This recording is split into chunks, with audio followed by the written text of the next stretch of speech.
Take video, baby. All right. Lifestyle investing, where we invest based off our lifestyle to build a future lifestyle. Mike, myself. What's going on, man? Doing some kind of YMCA dance over here. All right. Dude. Are you building? Yeah, I'm building it up.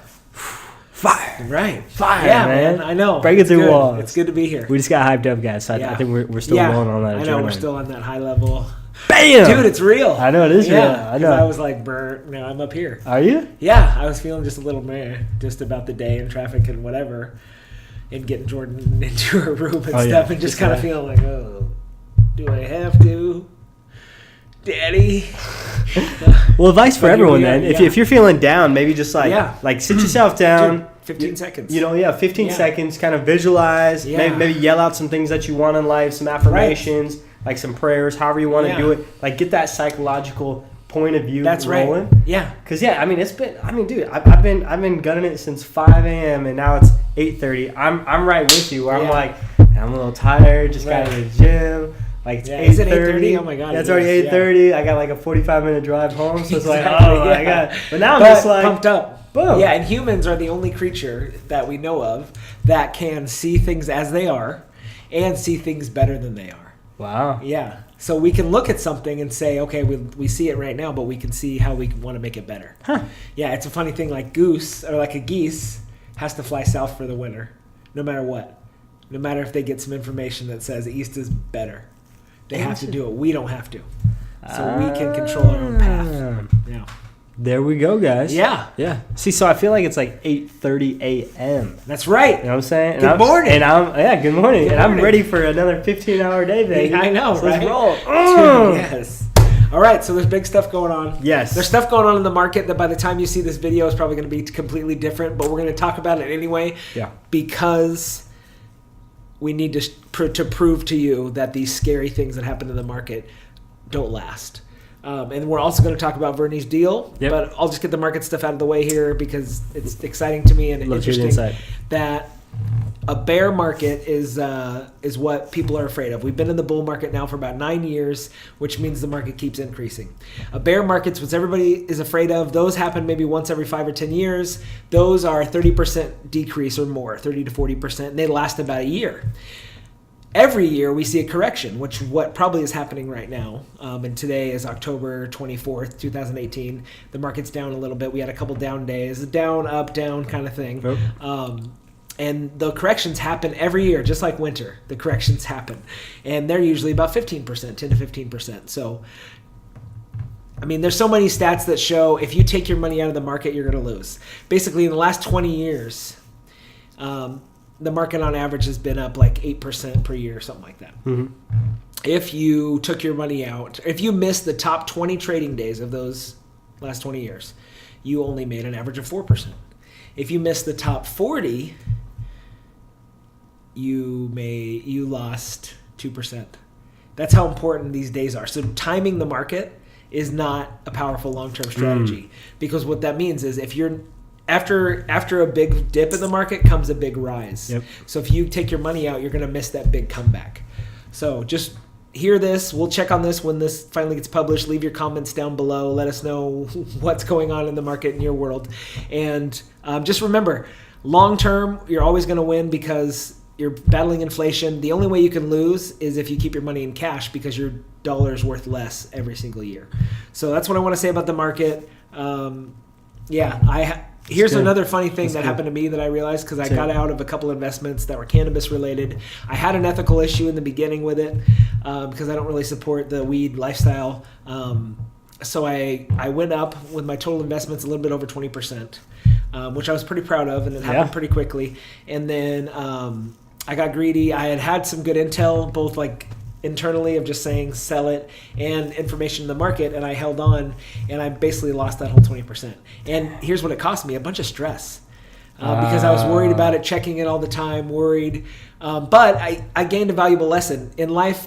I don't ever want to go through something and not get anything from it. To me, that's a real failure. I'll never fail if I take this experience and say, okay, what were my feelings? What were my actions? Did I let my emotions guide my actions? A little bit I did. Yes, I did. And just kind of thinking, okay, what am I going to do differently next time? Not only so I don't take the loss of the profits, because actually there's gratitude there that I didn't lose any of my seed. Yeah. Yeah. But what I did lose, I felt, was energy, time, motivation. It was a drain on me a little bit. So I can gain from that and say, well, I just need to be either more committed to the long-term thing or just throw it out there and not care about what happens, because I was caring a little bit too much. So it's a learning lesson. Grateful that I didn't lose the seed, and I'm glad to still be in the game. You know what I mean? That's, as long as I'm alive, I'm in the game. I can 100%. learn and play next time, because that's what I'm going to do. I think nobody starts talking, if you're trying to learn how to speak Chinese, Mandarin, you don't start speaking it perfectly. Chinese, yeah, Mandarin. Is it Cantonese? yeah, exactly. Fortune cookie. You don't start speaking. Genghis Khan. Yeah. Yeah, he had the largest empire ever. Right. Yeah, look it up. Anyway, sorry. Okay. You don't start speaking good Mandarin on the first day. Until you meet Genghis Khan. Right. Until you go to Mongolian beef and have good food. What my point is, if you want to speak really good Mandarin, you got to speak really crappy Mandarin for a long time. Yeah. You can't just start off by speaking it well. And that's what I'm doing with investing. I'm learning how to speak Mandarin so I can do some Chinese stocks. I'm learning how to do the stock thing. Dude, you said that was such a strange that I was like, for the first half second, I was like, that's some good insight. I was like, wait, what? China, man, it's about China. That's what this whole episode's about. China. No, but yeah, I'm just saying that the stocks are my Mandarin. Yeah. I'm learning how to do it, and I'm going to do it not well at first, and I'm going to learn some hard lessons.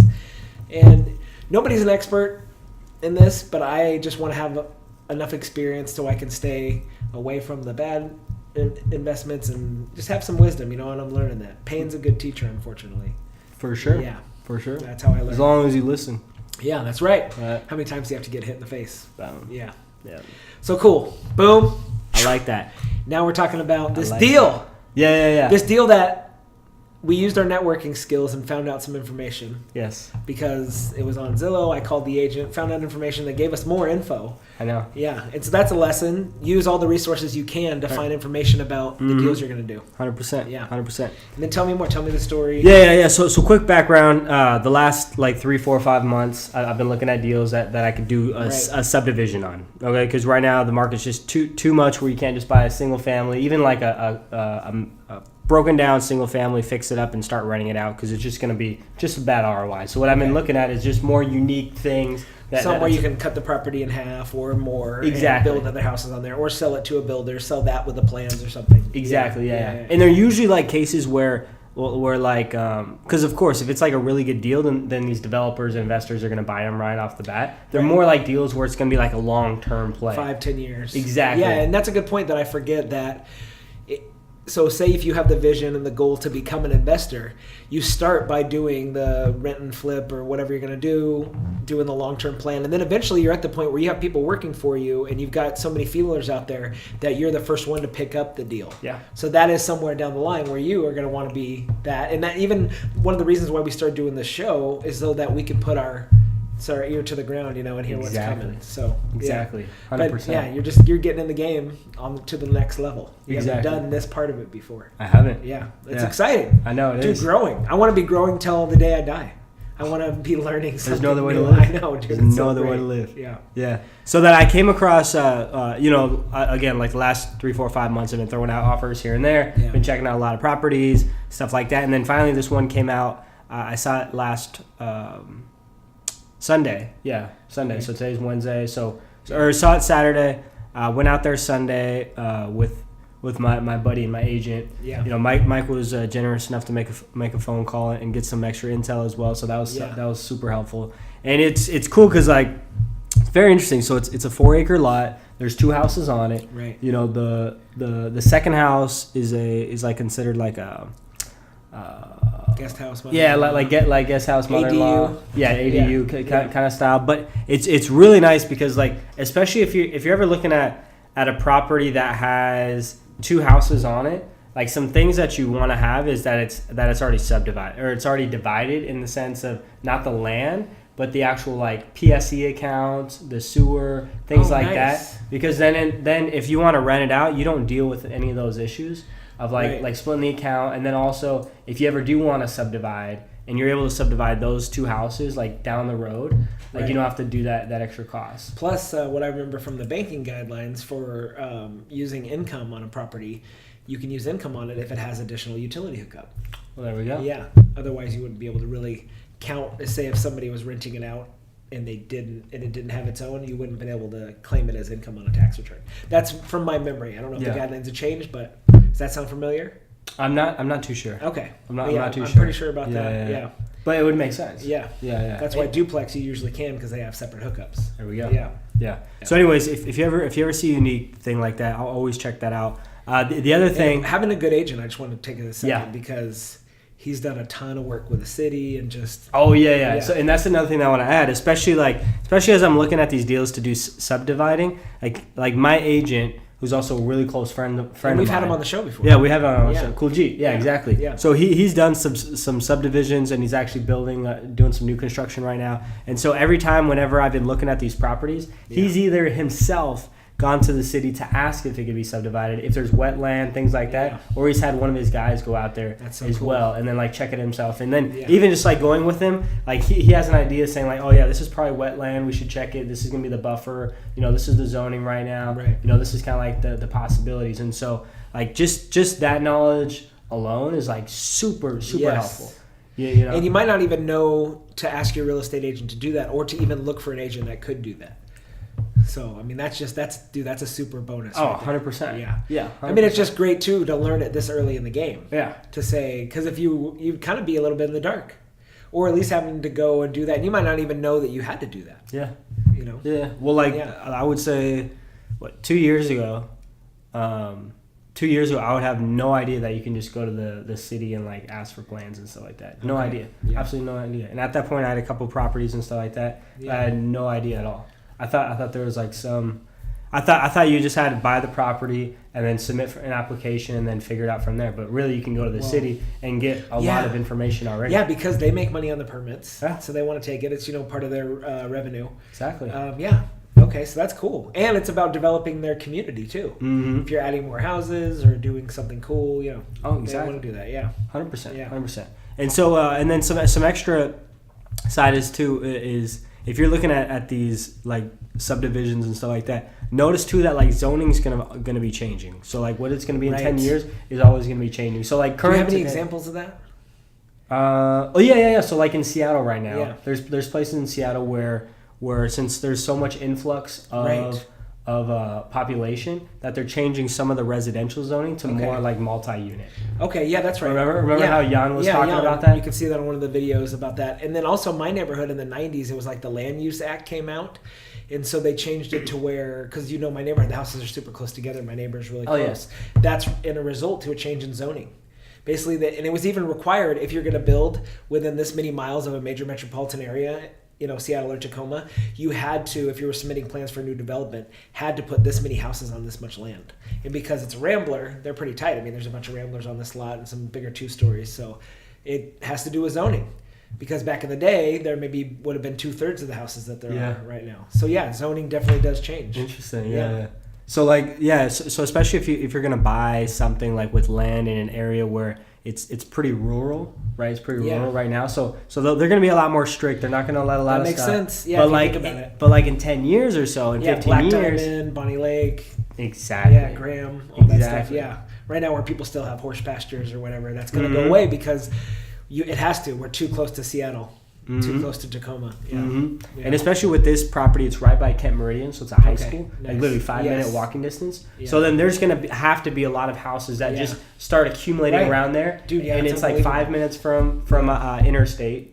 From a shopping center that's going to be built out there. There's a Costco out there. There's already shopping centers as well. So like that area right there, they're going to have to be just more lenient on things. Yeah. Because one thing that's interesting about this property, and a big reason why I don't think an investor picked it up, is there's a stream that goes on the side of it. And so it's going to be hard just to develop on there because there's going to be a lot of stuff from who's the guy that what's the organization that does the water? FEMA? Not FEMA. It's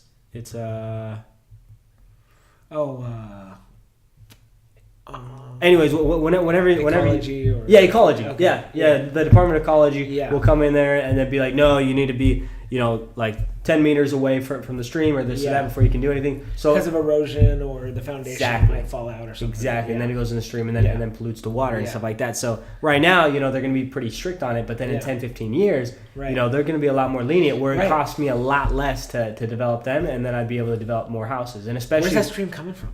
I don't know, man. Yeah. I really don't know. You can just get rid of it. Can you get rid of a stream? Yeah. It's... Maybe if you pray. Dear God, please take this stream away. It's really messing with my plans. Should I take every bag of soil from Home Depot and just dump it in that stream and see what happens? Yeah, just see what happens. Yeah. Create a dam. Right. And then just have the stream just go to the neighbor's yard. That's what I was thinking. Yeah, it's already there. Yeah. And then that way they don't have to lawn. They don't have to water the lawn. Water the lawn, and then they can big sunflowers. Yeah, sunflowers. Yeah. If they have kids, they could play in the puddle. Play in the puddles. Splish splash. Yeah. Splish splash. I'm taking a bath. Yeah, exactly. Right in the front yard. Hey. But anyways, so like what I'm trying to say. Things will change. Yeah. So what I'm trying to say, especially in this, is again, it's hard to find really deals, right? And especially someone who's not 100% in the real estate market, like someone like me, right? Yeah. But there's instances where you can see hey, this is a unique thing that benefits myself, and it won't benefit someone who's like a big investor that needs quick turnaround cash and stuff like that. And also, it doesn't qualify for any FHA lending, right? So then you got to go conventional. And then it's just going to be a harder deal. And then on top of that, which is going to be my next notion is, so it's on septic, okay? Right. And I've never really dealt with septic much. Okay. And so one of them, when we reached out, when Mike reached out, we found out that it's totally shot, right? It's totally shot. And so I again, another benefit of just kind of having contacts out there, I was able to get some guys out there quick by Monday. And by Monday afternoon, I had 3 quotes already of how much it costs to repair everything. Nice. And know exactly $11,000. Dude, that's good. That's not bad at all. It's a third of what I was thinking. That's what I thought too. Because of the possible damage to the ground. No, that's not going to have to be handled? No. Okay, good. Yeah. They're just going to have to take out the tank. Yeah. And then put a brand new in there and then just fix it up. Nice. So. Dude, that's great. Yeah, which isn't even that bad. Dude, I bet that scared people away without them even. 100%. Yeah. 100. Dude, that's so cool. Yeah, they probably saw broken sewer or broken septic tank. So that's half the other people. And then the other half saw there's a stream there, then that's broken, and this and that. And then this thing started at $600,000. $600,000. Now it's down to $400. And I got it to $380. Nice. Yeah. Yeah, because the agent had told me that they accepted an offer at $450. But the person backed out, and then they got another full price offer at $400, but they had a 45-day feasibility, so they said goodbye. So we got basically a lot of intel just off a really nice phone call. Me being friendly. Yeah. Me, as I thought about it a little bit, it was because I was trying to find out more information about her, and I kind of almost challenged her a little bit. Do you remember I said, "Are you new?" She's like, "No, I'm not new." Yeah. So she probably wanted to tell you. Yeah, exactly. So, and I wasn't even trying to be like that, but I just noticed, and I'm like that too. If somebody challenges me, I want to prove to them that I do know what I'm doing. But it gave us an instant connection because Zillow had made a mistake. It said she had no deals. So.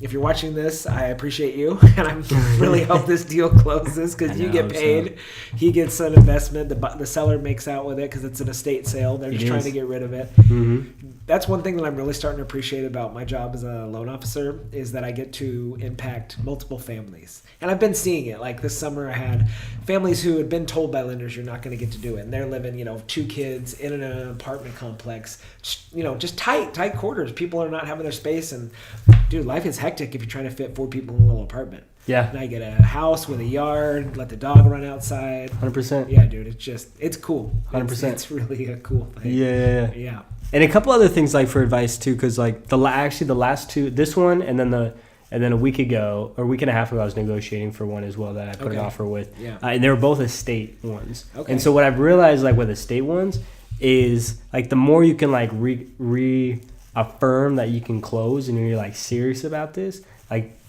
they appreciate that because usually what's happening, right, is the mother or father just passed away. Now it's into the kids' hands. And then lots of times the kids, they're kind of jumping around. They don't know what to do. Lots of them are not the best with money per se. Right. Right. And so then they're just trying to like get rid of it. And there's emotions involved. They're grieving. Exactly. Plus, sometimes there's stress about maybe somebody lives on the other side of the country and they haven't had a chance to come and get the stuff they want out of the house. So there's a little bit of emotion. I don't want to sell it before I can go make sure I can have that, old dresser that I love or whatever. I mean, it's an emotional thing. Oh, yeah. Yeah. So, like, the more you can just say, like, hey, this is going to be an easy process. We're confirmed. Yeah. We've done this before. Yeah. It's just, like, a great thing. And one thing, too, that I would highly recommend is, like, your agent. I feel like your agent can only get so much information.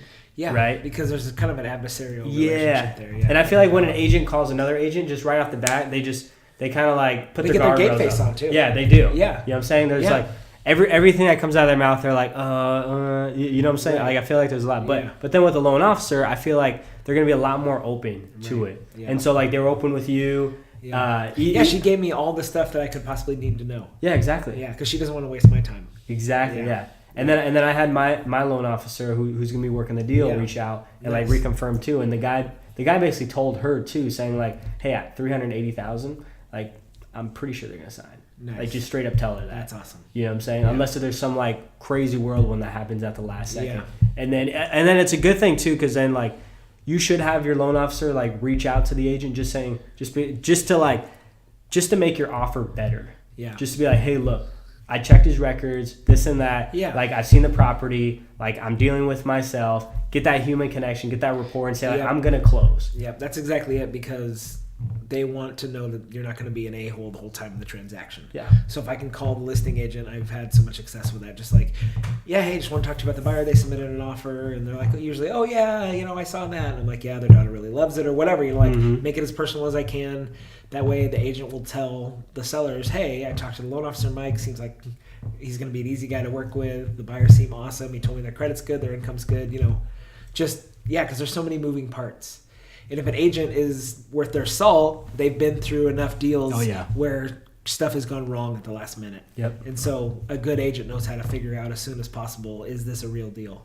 Mm-hmm. So, and the loan officer definitely can help. Oh, yeah. And that's just something I've learned over the years because... You've been doing it for a while. And I've had times where I didn't call and they didn't get their offer accepted. So I just learned by that. It's like, hey, if I would have made a phone call, maybe something could happen. Mm-hmm. Yeah, and that's not a guarantee. I know. If my buyers offer $20,000 less and asking for closing costs, and they're not, and full price offer, it's probably no brainer. Yeah. But if it's similar, then that's that extra little push. Yes. Yeah. So definitely have that, and then just so last couple kind of like tips too is like the property goes on a well. So anytime you buy a property with a well, always just get a sample of the water.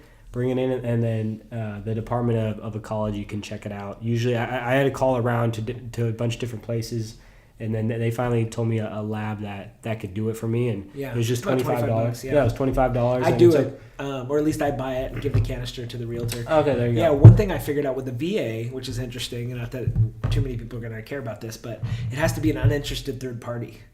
Oh, so basically, I pick it up, I give it to the agent, the buyer's agent, then they have to go find a neighbor or somebody that can go pull the sample. Why doesn't the buyer themselves just do it? It's an interested party. It has to be an uninterested third party. It's got to be somebody that's not connected to the transaction. Really? Yeah. I did it myself. But it wasn't a VA. Oh, VA. Yeah, it's a VA. That's a VA, some kind of weird VA rule. Interesting. But I've had it bounce back because either my name was on the thing or the realtor's name was on the thing. Interesting. Yeah. Interesting. Really interesting. Well, yeah. Well, that's something. That's definitely something that I learned.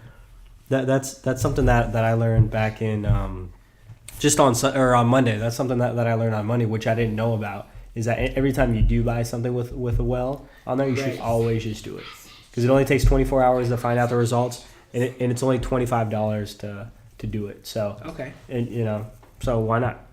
Yeah. So, and then for septic, don't be. I think when buying for septic, don't be overwhelmed with it. If you don't want to go the septic route, that's totally fine. I've been opposed to it, but now I'm kind of like, okay, I'm down to try it out. Because again, like to repair the whole tank and everything, that's $11,000. It really isn't that bad. Right? No, it was way less than what I was expecting. Yeah, it's really not that bad. And then too, so with septic, if you buy a property on septic and you add a bedroom, then you have to get a whole brand new system, which costs about $30,000. Okay. If you can add as many bathrooms though as you want. Oh.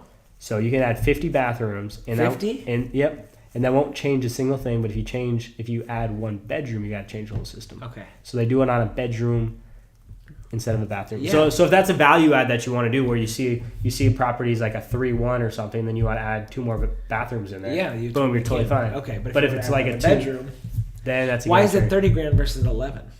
Because 30 grand is for the entire system. 11 is just the tank. The tank. Oh, so the system is different than the tank. Yep. And probably they have to do a bigger tank and maybe dig more. Yep. Yeah. Yep. Okay. Exactly.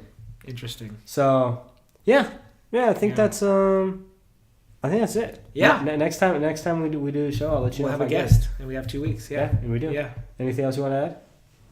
I think that's fire, man. Yeah, I want to say, take some time right now. I think I've said this before.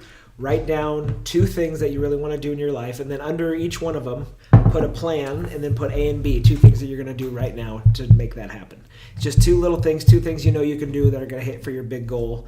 Stats say that people who do that are way more likely to achieve those goals, and we don't know the stats on people who don't do that because they don't do it, and if they did, they'd probably tell us about it. So we know that works. Those are the people that aren't speaking Mandarin. Yeah, exactly. You know what I'm saying? Yeah. Those guys just don't Unless speak they were Mandarin. born in China. Oh yeah, it's different.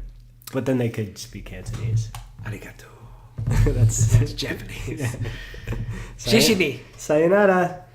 Mihama.